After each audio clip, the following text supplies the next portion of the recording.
You're listening to Insight on Capital Public Radio. I'm Beth Ruyak. Let's talk a little baseball. The game is often used to describe other things, and you know those metaphors. He threw me a curveball, it came out of left field, don't go down swinging. And then there are others like, oh, you're in the ballpark, or I'm batting 1,000. But sometimes it seems baseball just stands on its own. It's that game that binds friends and families and fathers and sons. It's a game of statistics and skills and memories. And if you think about that place where baseball is this beautiful thing, that's the right category, I think, for a new book by Modesto writer Ken White. It's called Getaway Day. Ken is in the studio. Welcome. Glad to have you here. Good morning, Beth. Thank you for having me. Your book is set in 1962, which was its own era of baseball, set in Modesto. And baseball was already more than 100 years old in our country, and it was a centerpiece of small towns and your life, right? Absolutely. In fact, baseball in Modesto goes back to the 1880s, so it had been played in Modesto for a long time. So baseball was very much a part of the fabric of the community. But it was also important to kids like me that were growing up in that town and wanted to be able to play baseball and be with their friends and their family. And some of us were lucky enough to have our fathers as coaches, and that was my case. I mean, my father was my coach through Pee Wee and B League baseball. And so it was sort of intertwined, baseball and fathers and sons. And that's a big part of what this book is about. It's really dedicated to family and my hometown and, of course, to my father. And in the prologue, I write a little bit about the relationship of baseball to fathers and sons. And so I'd like to read a little bit of that prologue here today. Please do. Baseball was a game that bound together fathers and sons. Like so many things, baseball was easy and it was hard. It was gracious and clumsy, quirky and predictable, fair and foul, old and new, wild and controlled, relaxed and intense, fun and torture. Often thanks to the expectations that you enjoy it, that you were good enough, that you'd want to play it again with him, that he'd have time for you now and you'd have time for him later. Baseball in all its elegant and simple complexity echoed the saga of fathers and sons, as well as the unbroken circle of life. Baseball was the only sport for me, probably because summer was my favorite season, maybe because it was familiar. I understood it, I got it, and I could play it. There was something about the history and tradition, innocence and nostalgia, the symmetry and sense of fair play, the rite and ritual. Throwing, catching, hitting, running, and sliding all seemed so natural and effortless. It always made me think of a time when things seemed easier and better. I liked the fact that it was the player that scored, not the ball, that it included errors, since we all made them, that it valued a keen eye, quick reflexes, and good judgment, that it was a team game, that it wasn't played against the clock, that, as writer Roger Angell once wrote, since baseball time is measured only in outs, all you have to do is keep hitting, keep the rally alive, and you have defeated time. You remain young forever. For me, baseball was the never-ending game, and it felt like home. It's Ken White, who has written a story that is a coming-of-age story as much as it is about relationships. And for me, it was a Norman Rockwell type of picture, but with all the realities. It was the truths about being bullied or having accidents or being afraid in your family, getting in trouble, but in a Norman Rockwell type of way. So talk about your main character, Mikey, and I really want to know how much Mikey is you. Mikey Wright is actually based on me, and much of the characters in the family are based on my family. It's a coming-of-age story, but I sometimes refer to it as a fictional memoir because it really is about my growing up in Modesto in 1962. I'm sorry, I saw that in your face. You drifted off. It was almost like you checked in with a part of your past. I don't know if you want to tell me where you went, but you remembered. I was thinking about again my father and my family, and the fact is I just recently lost a sibling, and that's where I had gone. He died January 2nd, and he didn't have a chance to read the book before he passed away. You are the oldest of 5 in your real family? And so Yes. your sibling, and in the story, it's the first three boys came boom, boom, boom. Right. So this was one of your brothers. He's the middle. Yeah. And life was about baseball and your sisters and your friends, and you loved your parents dearly.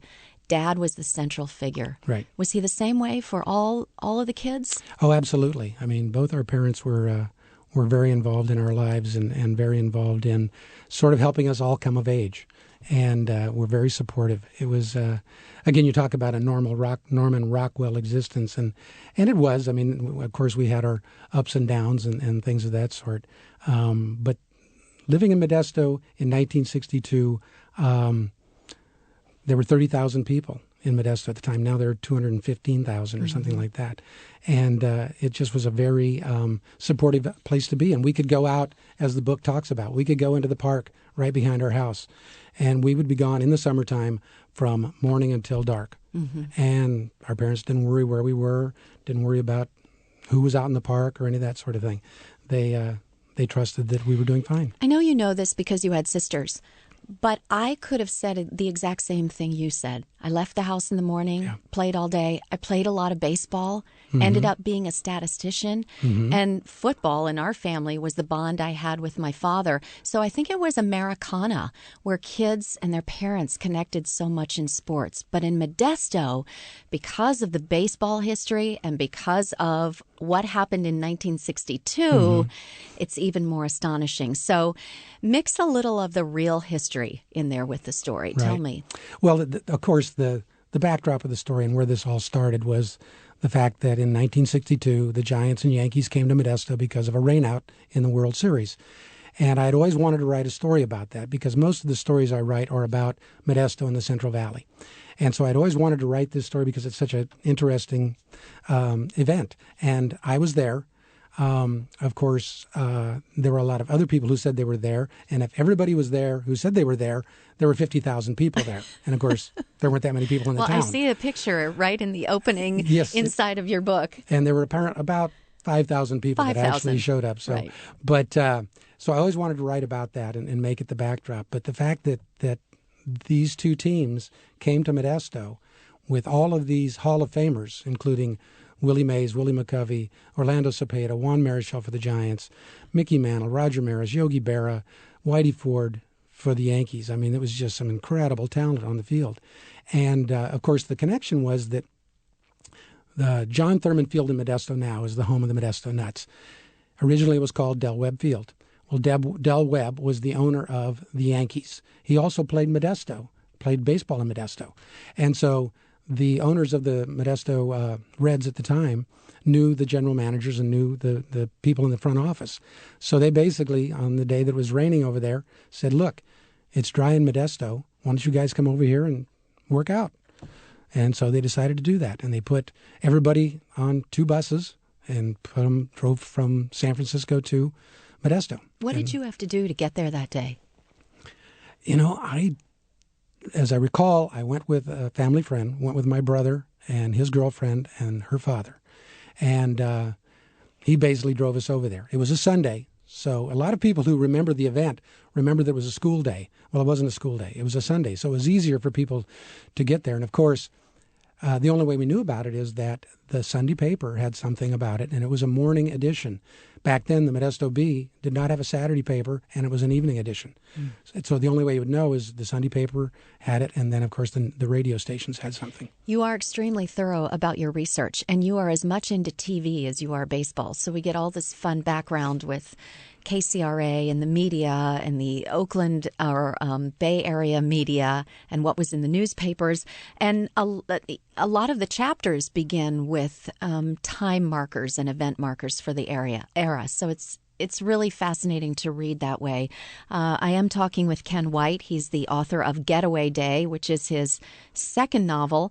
And you're full-time writing now, 14 screenplays, I think you've written, a stage play. A couple of stage plays now. Much, much more. But in this particular story, with the history you laid out, you needed some way to make getting to that game a really pivotal part of the story. So this is where there's a little bit of fiction in the father character. Right. Exactly. Yes, the justification for the journey of Mikey Wright is he finds out that his father's dying of cancer. And his father is a huge Mickey Mantle fan. And so, being the eldest son, he thinks there must be something I can do to help my father either beat this or something. And so he concocts the plan to somehow get Mickey Mantle to come to Modesto to play catch with his father. And of course, that's next to impossible because Mickey Mantle lives and works in New York. And at that time, the only American League team in California was the Anaheim Angels. And so, of course, that's in Los Angeles, Southern California. And Mikey and his family are not particularly wealthy, so just getting on a plane or in a car and driving down there was just not going to happen. So he tries to figure out a way to make this come together, and so he tries various schemes to hook up with Mickey in Chicago, in Anaheim at one point, and everything falls apart until things start to come together where it looks like, because of the World Series, that the Giants and the Yankees might be playing in San Francisco. And then, of course, when the rain delays hit, then they suddenly appear in Modesto. And so he has a chance to make this come together. And a few things happen that don't allow him to achieve his dream in exactly the way he wanted to do it, but he's able to achieve it in a certain way. Well, it's written, obviously, in the young adult category, but I think there's a great adult market for it. Anybody who knows this area, who loves baseball, and it's just a wonderful story. And you must have really enjoyed standing with your own stepsons, I believe, or watching the San Francisco Giants win that first World Series in, 2010? Right. Yeah. Oh, no, it was great for everybody who's been a Giants fan to finally win that one, and then, of course, to win another one. And, no, it was very exciting and just allowed me to basically wrap it around something that's happening and has happened in recent history that can then go back to what happened in 1962 when we, as Charles Schultz wrote in a cartoon, if it had just been 2 inches higher, Willie McCovey's line drive would have gotten over Bobby Richardson's glove, and the Giants would have won. And they didn't. That's the history. That's so great. Thank you for the conversation. And you're going to have a lot of fun at a book signing at a Modesto Nuts game, right? Actually, yes. This Saturday from 6 to 7 before the game, I'll actually be at the location where this all took place. Of course, the field looks much different now. Right. But yes, we'll be doing a book signing and then hanging around for the Nuts against the Stockton Ports, which is the old Modesto A's, and then it's a fireworks night also. So, oh, great. Well, thank you for sharing your book and your story and your life with us. Well, thank you, Beth, nice for to having meet me. you. It was great. That's Ken White. The book again is Getaway Day. You're listening to Insight on Capital Public Radio.